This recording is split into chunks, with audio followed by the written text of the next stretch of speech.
Bath. Say bath. He's like, Mama, come here. It's in here. Come here, buddy. Hang on. Come here. Speed bunny bold like a bird on the wing. Onward the sailors cry.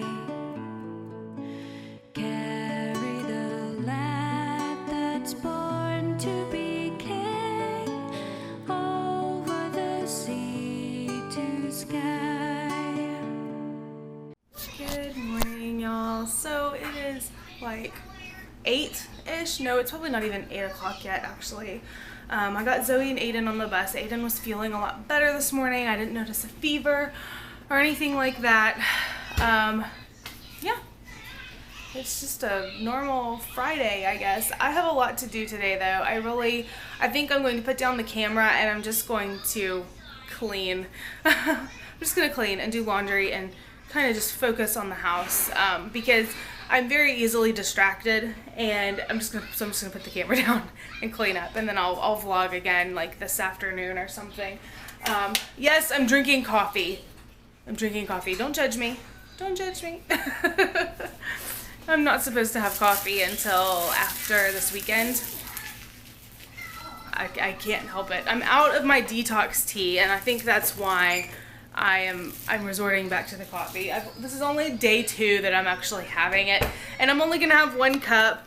It's decaf, and I put almond milk in it instead of the stuff that I really wanted to put in it. But so it's a healthier version of coffee. I don't think a cup of coffee is going to hurt me. I'm just saying. I don't think it's gonna hurt. But other than that, my detox ends on Sunday. I know I have not talked a lot about the detox lately. I've been doing good with it, though. It's been a little bit of a struggle, especially this last week, just because it's the last week of the detox. But I don't know. I feel like if I talk about it too much, it just bothers me. Just because I'm just over it. I'm over the gluten-free stuff, and I know I still need to eat healthy and like really watch what I'm eating and all that kind of thing, and I'm still definitely going to, because I've made some major progress in terms of weight loss. I haven't weighed myself yet this week, but as of last week I was down 11 pounds, and I'm starting to slowly be able to like see it a little bit in my face. I think I'm gonna have to lose like 20-30 pounds before I really start to notice it in my face, but along here I can kind of see, I can tell a difference from my before and after pictures, so that's good. Thumbs up for that. Every time, y'all, I turn on the camera, I start coughing. And I think it's because I start talking to you guys that makes me cough. Because when I don't have the camera on, I'm not talking a whole ton. I know I said I wasn't going to pick up the camera. So maybe it's not going to be like magically clean to you guys. But I am in the process of getting it done. But I paused for a minute to look at, let me backtrack a little bit, because you guys are going to be confused if I just go right into this, because you guys aren't in my head. Did you know that? Y'all aren't in my head, and sometimes I think you guys are in my head, so you just magically know what I'm talking about without me having to explain. I do that to my husband all the time too. I'll just start talking about something, and I just think he should get it. I shouldn't have to explain things. Life doesn't work that way, unfortunately. Anyway, so we adopted our boys through an organization called Reese's Rainbow, and amazing organization. Love them. And I've been a little girl's prayer warrior. Anyway, for the last couple of years, I've been her prayer warrior, or I have really tried to advocate for her. I don't know what it is about this little girl, and I just have the biggest heart for her, and I have had a heart for her since before we adopted the boys. I don't know what it is, but her name is Kanani, and she was born in April of 2008, and maybe it's because she was born in 2008 like Zoe was, that I just feel that connection. But she has basically a really long, confusing Ukrainian word that means cerebral palsy. She has atrophy, optic nerve atrophy, and spastic tetraparesis, which is also another Ukrainian term for different variants of cerebral palsy. She is basically completely catatonic. She She can't move on her own. She can't, you know, she is a total care child. She requires total care. And she is still stuck in an orphanage in a mental institution, and she was recently transferred. I'm going to show you guys a picture of her. So this is sweet Kanani. Y'all, I don't know what it is about this child. I just have the biggest heart for her. And if I could, I would go adopt this child. I would go get her. I would just, I don't know, I would start the paperwork and I would track across the ocean again, and I would go get her right now. But it's just disappointing. Narkis, honey, wait a minute, okay? You need... No, you're not. You still got blocks to clean up, sweetie. He hates to clean up his mess. But every now and then I will go on the website and I'll check her, and probably, it's not often, but it's probably once a month or so, and I'll check the website and I'll type in her name, and I'm just like praying that she's on the My Family Found Me site, or that her donation has skyrocketed to being fully funded, or something. Something good has happened to this child or for this child. And she has a pretty sizable grant going on, which is awesome for any future family that may choose her. But she still has not been chosen, you guys. It is so frustrating. I know there's a lot of children, and I know everyone feels called to different kids, but man, I just wish somebody would see her, you know. I wish somebody would just see her and see their daughter in her. She's just waited so long. She's waited too long, and I'm scared for her. I'm scared that she's going to pass away or never know that family, and I fear that for so many of those children. But for some reason, just specifically her. Oh, man, y'all, if we had the funding and the finances and the ability to adopt again right now, we would do it. I feel confident that we would probably do it. But it's just, as it is, we just don't feel like it's the right time in our lives. I don't know. Oh, I'll quit ranting about it. I'm sorry, y'all. It's just, it bugs me. It bugs me. Guys, I swear, days never go like I have planned out in my head. Ever. Oh, man. I still have to run to the store and get a few things done. I need to go get more crickets for the bearded dragon. But I haven't got any cleaning done.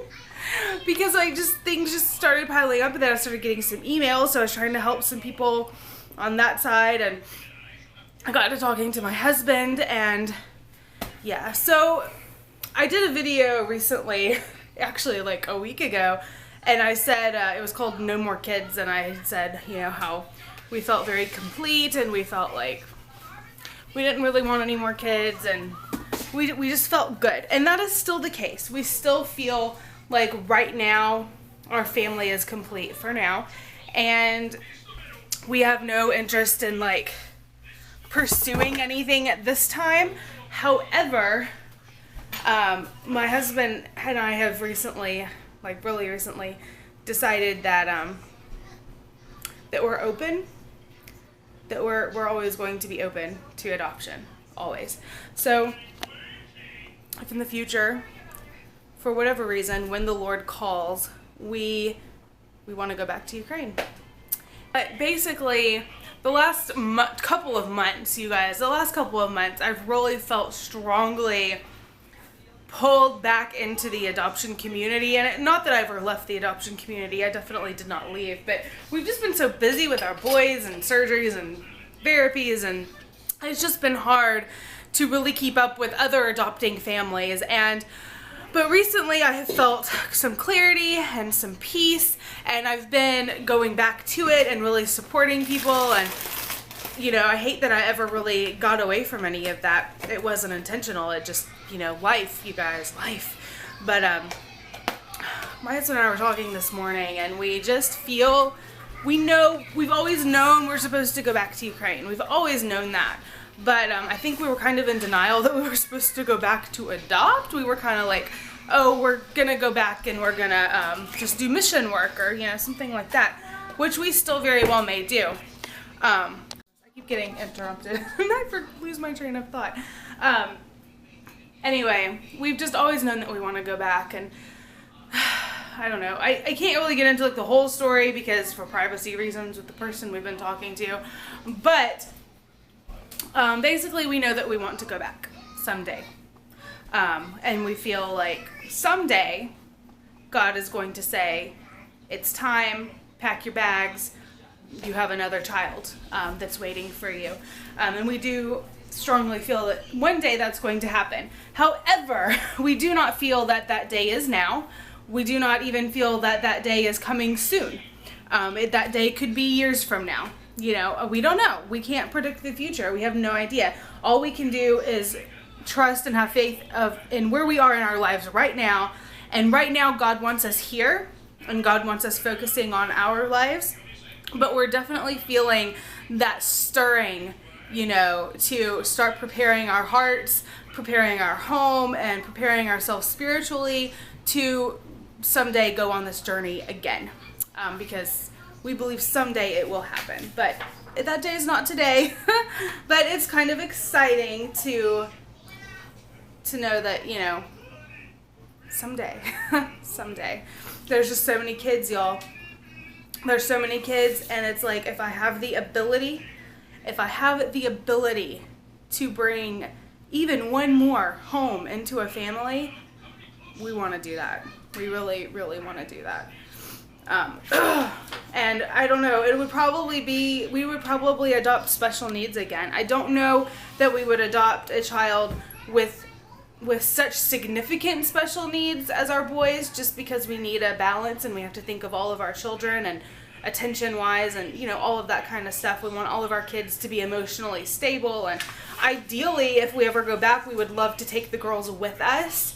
Maybe even the boys. It would be awesome to take them back and, you know, let them appreciate some culture of their country, where they come from, rather than just seeing the four walls of their institution. It would be nice to show them their country and how beautiful it is and how nice everybody is, and it would just be nice. So we'll see. One day, you guys. Someday. I'm excited.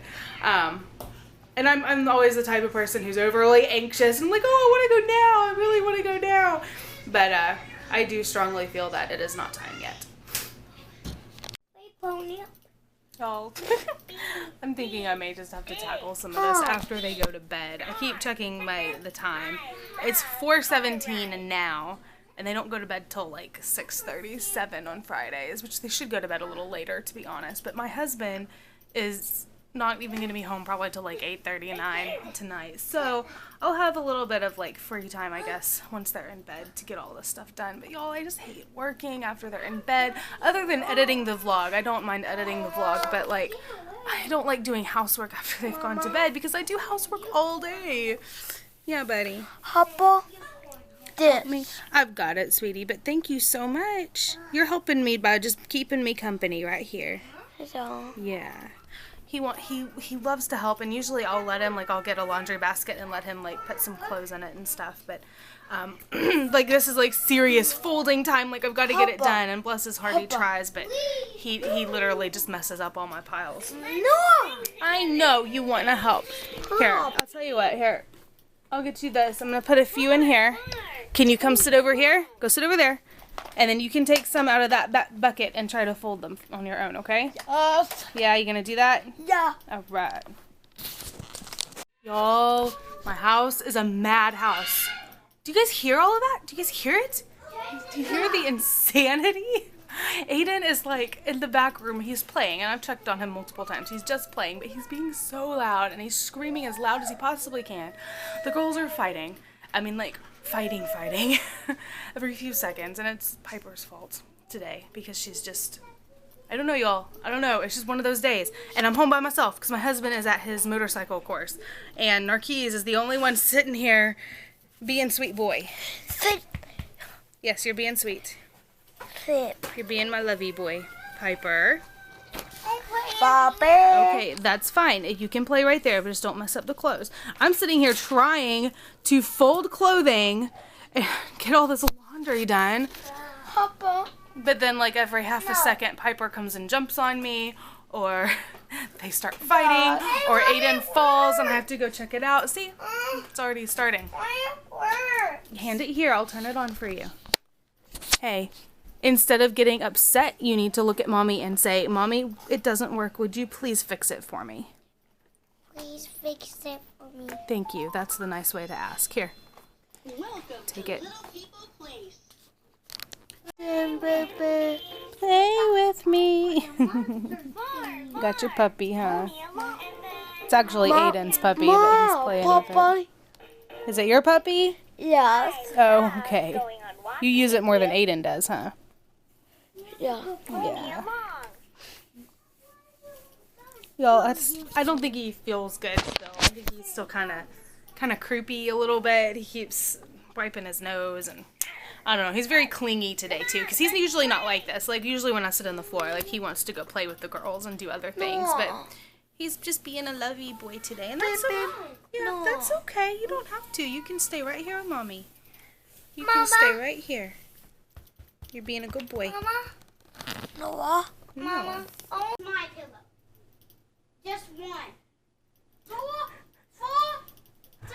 Hang on, come here. They're up to something. Okay. Come on, bring them. We're gonna need them.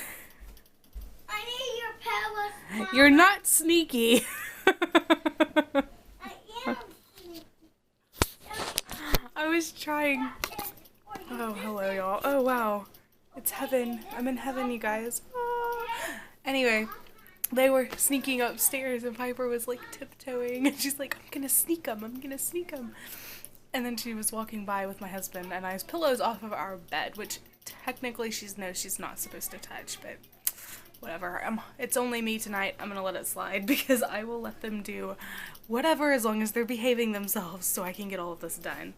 This is ridiculous, y'all. I've got all of this pile, all this stuff folded.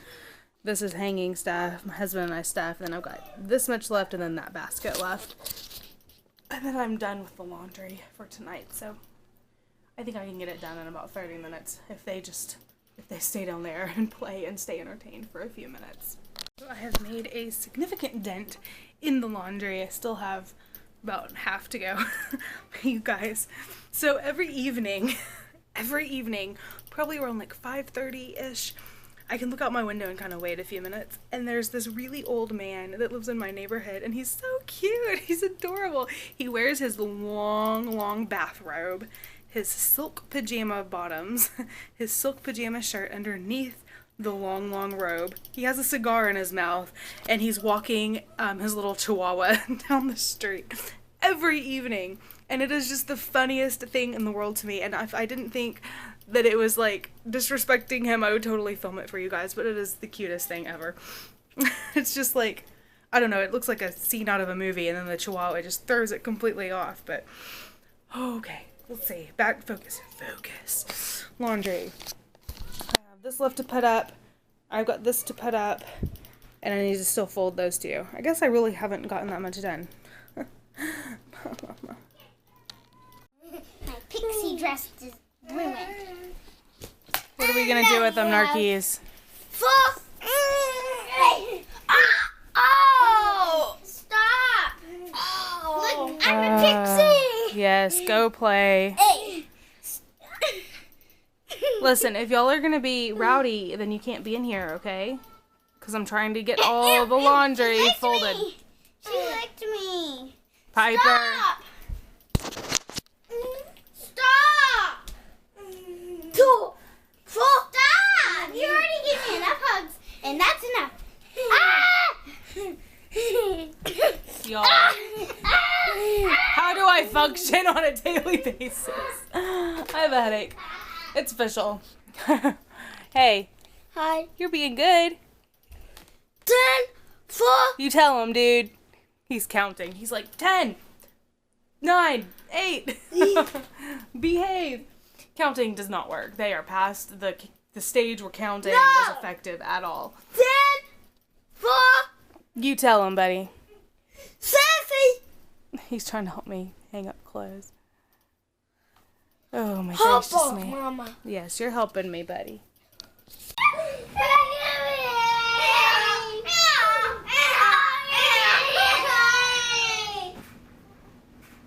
y'all. Okay, so after Piper's epic tantrum that you just saw on the stairs, actually, that wasn't the epic tantrum portion of the evening, but after the crying that you saw on the stairs, we had an epic meltdown, and it was just a rough night, you guys. Anyway, I'm gonna let you guys go. Everything's fine now. She's calmed down. It's just, I think she skipped the terrible twos and she's gonna do the terrible fours, because honestly, this child has never really been bad before. Like, she's been, I don't know, she's never had tantrum problems as much as she is having now. So I don't know, we'll deal with it. It's okay. It's just part of motherhood. It's part of life.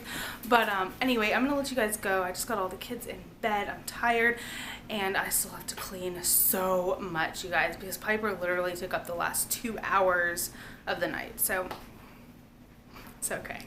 It's all good. Anyway, I love you guys, and I hope you guys are all doing awesome, and I will talk to you guys tomorrow. Bye, guys.